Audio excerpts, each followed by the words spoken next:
Hello and welcome to this episode of Community Connections, airing right here on OROMIA11.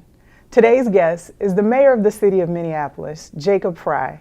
He is here and we are talking about his future vision for the city of Minneapolis, his legacy, as well as a few community issues. Safety and policy bias, we're talking about language barriers with MPD, and we're talking about rent and rising costs and crime in the community. This is going to be a really good episode. Please stay tuned.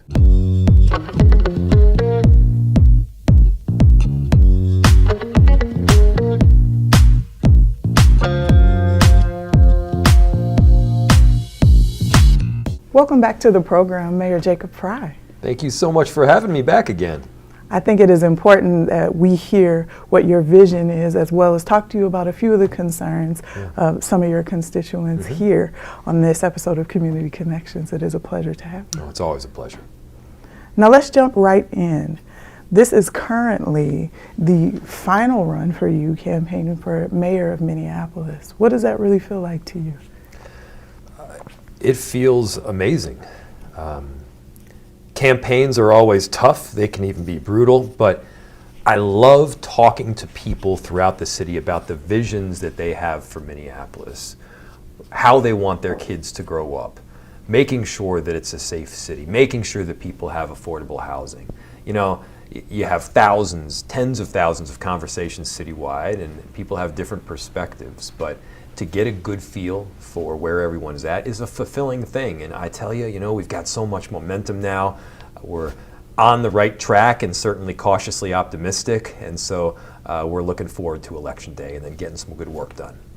Now, you just referred to being out amongst the people. What have you been hearing from them as of late about concerns that they're having, or even points they're championing for you right now out in the public? Right. Well, we're getting a lot of support out there in the community right now from a beautiful diversity, from a beautiful diversity of people. And the issues that people focus on are safety, housing, economic recovery, jobs. What we are hearing loud and clear is that there's these basic and foundational things that people want to see in the city. They want to make sure that their walk to school is safe. They want to make sure that they've got public transportation, that there's good jobs in Minneapolis, and that people have affordable homes. These are things that we are working together to provide. And people are also seeing the progress that is being made. Take safety, for instance. On the north side, shootings are down lower at any point since 2007 at least. At any time on record, shootings are lower. And so we're making good progress. And how do we get there? We worked with police officers. We worked with moms and grandmoms in the community. We worked with people that wanted to make a difference. And the truth is, it's happening. That progress is afoot. In the area of housing, we believe that housing is a right, and that everybody should have that safe place to go home to at the end of the night, to rest their head on the pillow and to rejuvenate for the next day. And we are providing that right for more and more people. We're producing 8.5 times the amount of deeply affordable homes since before I took office. We're housing over 6,700 kids in our Minneapolis public school system. This is the kind of work that makes a difference in people's lives, and I think they're feeling the progress that is afoot, and they know that more work has to be done. Now, you spoke a little bit about some of the concerns people have had around safety, and I just want to jump right in and kind of start talking about some of that. Minneapolis is still in the middle of implementing the police reform consent decree changes, even after the Trump DOJ tried to walk away. The city says it will do it anyway. For the Oromo community, the everyday issue is how MPD treat Black immigrant, hijabi accent-speaking people in South Minneapolis, pretext stops, language misunderstandings, and over-policing around community events.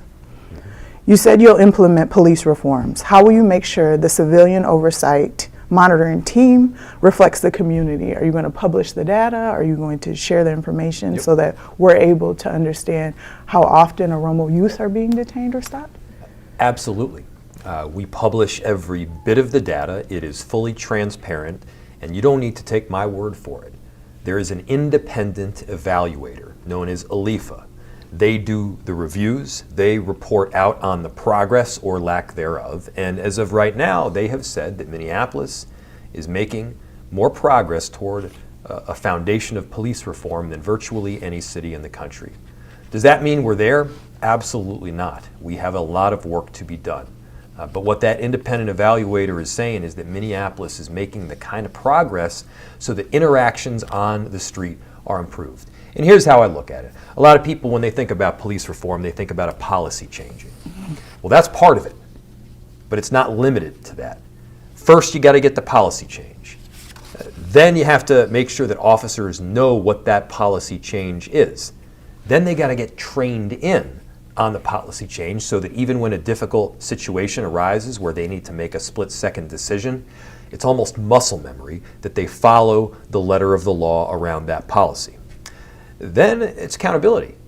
Officers need to get held accountable and disciplined when they have not met the policy, and they need to be held up as an example for others to follow when they do meet that policy. And then finally, every interaction on the street has to improve. People need to feel that they are respected by the police officers. They need to feel that officers are there for them during some of their most difficult moments in life, and we want to provide that service. We spoke to some community members in advance around this interview, and they were still talking very heavily about the nature of language misunderstandings.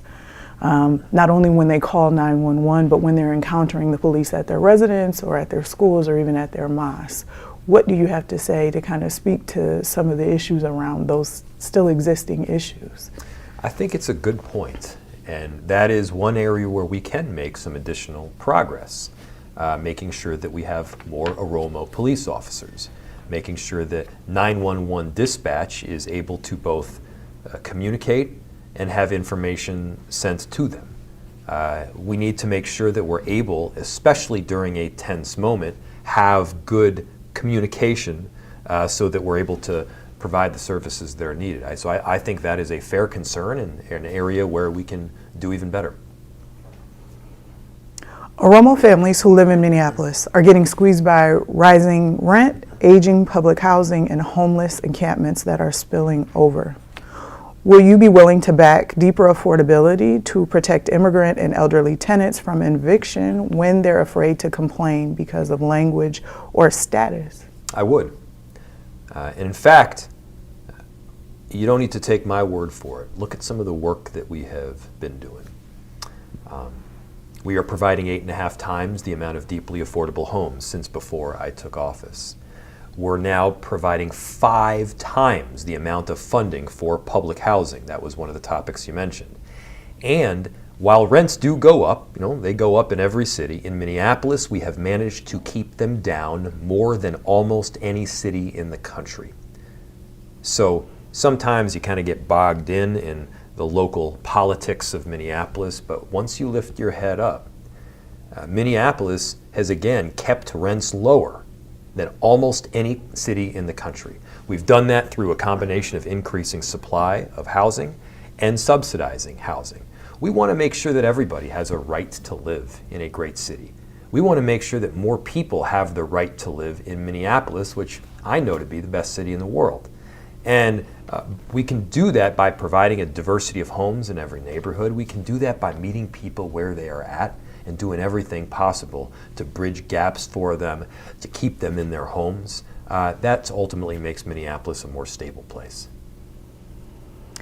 I want to ask you a little bit more of a direct question around the homeless encampments that we've been witnessing popping up around the Minneapolis area. What is your plan for encampments when they spill over into residential areas, and look at how they're impacting affordability and making our parks and neighborhoods unsafe? Well, it's a great question. And if you've noticed, Minneapolis has seen a pretty dramatic decrease in the numbers for unsheltered homelessness recently. If you look back a year ago, we had many encampments that were 100 people or more in them. Now we have almost none of that size. We've seen unsheltered homelessness drop dramatically. We're 33% down in Minneapolis, whereas most other cities are seeing a substantial increase. But there's more work to be done, and so here is how we handle it. We go out to homeless encampments with a homeless response team. We provide culturally sensitive care and treatment. We provide access to shelter and sometimes housing.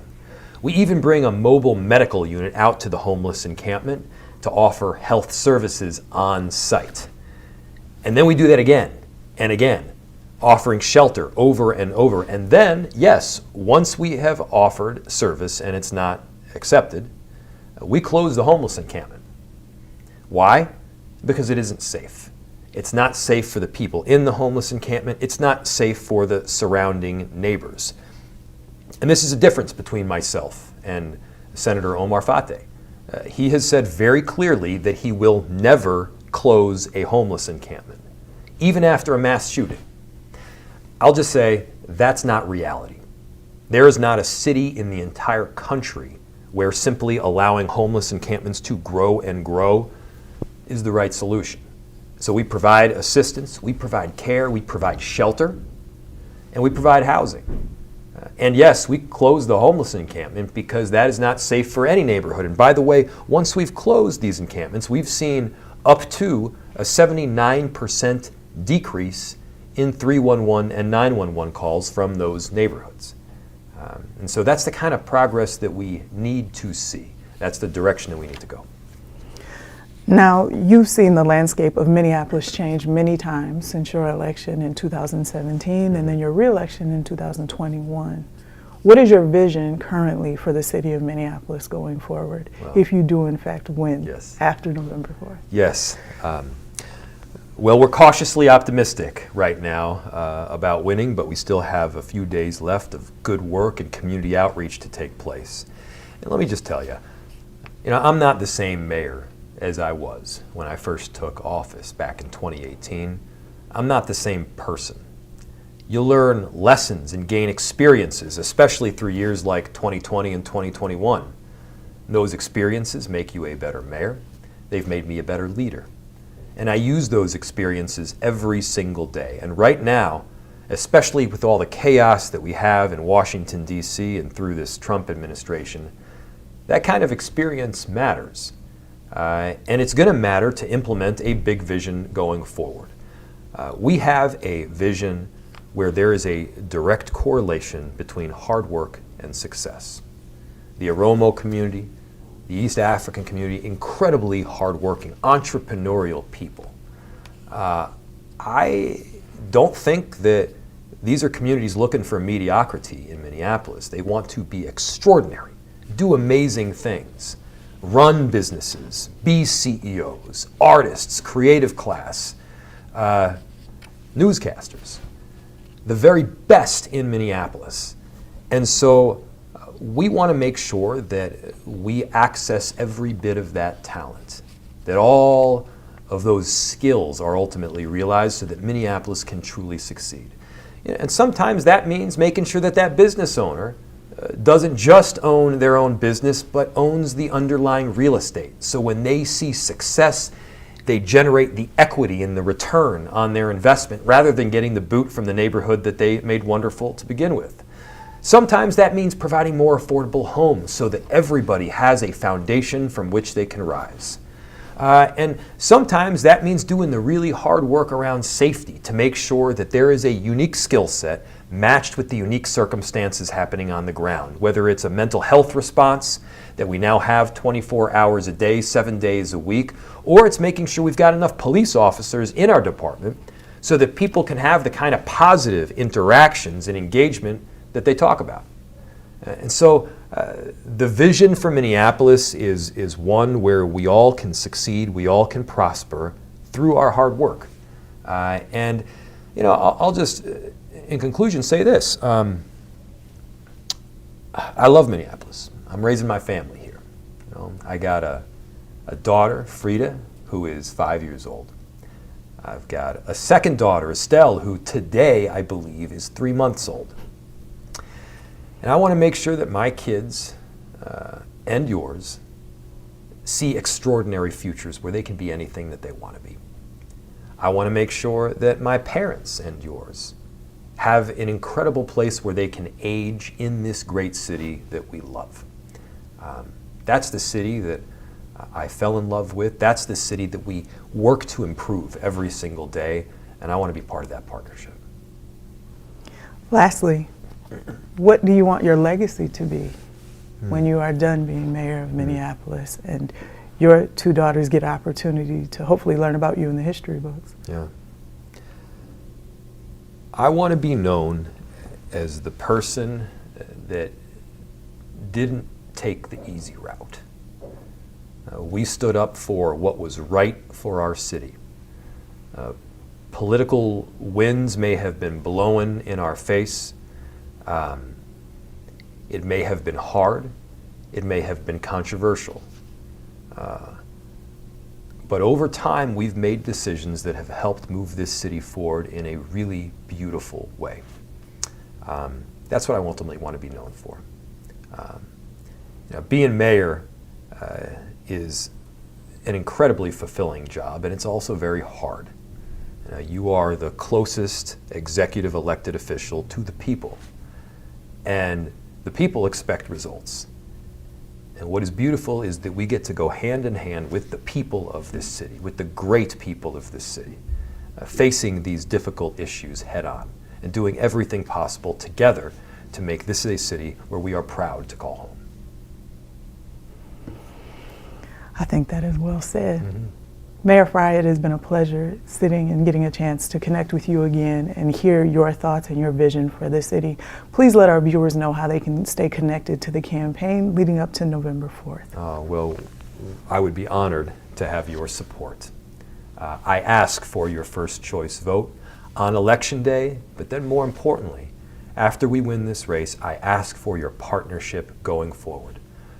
I want to work directly with the OROMO community.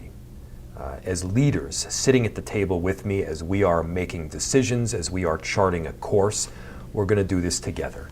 And you can stay in touch at Jacob Frey, that's JACOBFREY.org, O-R-G.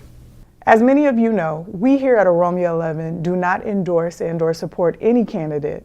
Our hope here is to give you the proper information necessary for you to cast your vote for the proper constituent for your community and your family. Unfortunately, that is all the time that we have for this episode of Community Connections, airing right here on OROMIA11. A very special thanks to Mayor Jacob Frey and his team, as well as you for watching. As always, I am Anna Orr, and I look forward to connecting again with you soon.